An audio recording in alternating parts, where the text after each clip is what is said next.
કાકડિયાથી આવી છીએ. અમારી જમીન તળાવમાં છે. અમે ગયા હતા મંડળીની તળાવની અમને મળેલી જમીન છે. અમે ગયા હતા, અમે અમારા આદમી માથે હુમલો કર્યો છે. બોલાવ્યા કે અહીંયા આવો, અહીંયા પોલીસની ગાડી આવી છે. અમારા સરપંચ પોતા ગામના પોતે સરપંચ ઉપસરપંચ નથી, ઉપસરપંચ છે. સરપંચ અમારા ગામનો છે. એટલે બાવીસી છોકરા માથે ટ્રેક્ટર લાઈન કર્યા, ગાડીઓ લાઈન કર્યું અને છાકા લઈને આવ્યા. અમે પદ માથે હોઈ જાય. ઘોડાભાઈ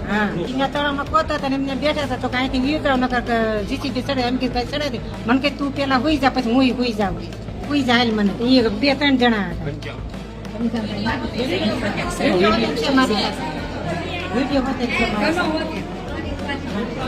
બનાવમાં એવું હતું કે અમે લોકો સવારમાં નાયબ કલેક્ટર સાહેબને મળવાના હતા.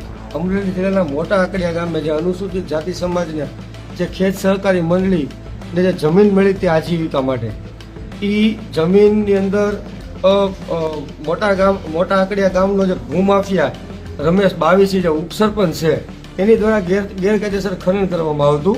હવે એ 2-3 દિવસથી આ મેટર ચાલુ હતી. એટલે આજે અમે નાયબ કલેક્ટરને મળવાના હતા. તો નાયબ કલેક્ટરને અમારા નવચેતનભાઈને વિકીભાઈને મળ્યા અને એણે એવું કીધું કે ભાઈ તમે લોકો જાઓ અને ત્યાં અમે અત્યારે હાલ પૂરતું જે ખનન થાય છે ખનન બંધ કરાવી દઈએ. એટલે એણે તાલુકા પીઆઈ ઓકે જાડેજાને કહી દીધું હતું, સિંચાઈવાળાને કહી દીધું હતું અને કલેક્ટર સાહેબના હુકમથી અમે લોકો ત્યાં ગયા હતા. હુમલો કરવામાં તો એ લોકો 100 થી 150 જણા હતા. એમાં હું 2-4 જણાના નામ મને ખ્યાલ છે. 3-4 દિવસથી આ મેટરમાં છું. એક તો રમેશ બાવીસી ઉપસરપંચ, એક ભરત બાવીસી હતો, એણે મને પોતે નામ આપ્યું હતું, મારું નામ ભરત બાવીસી.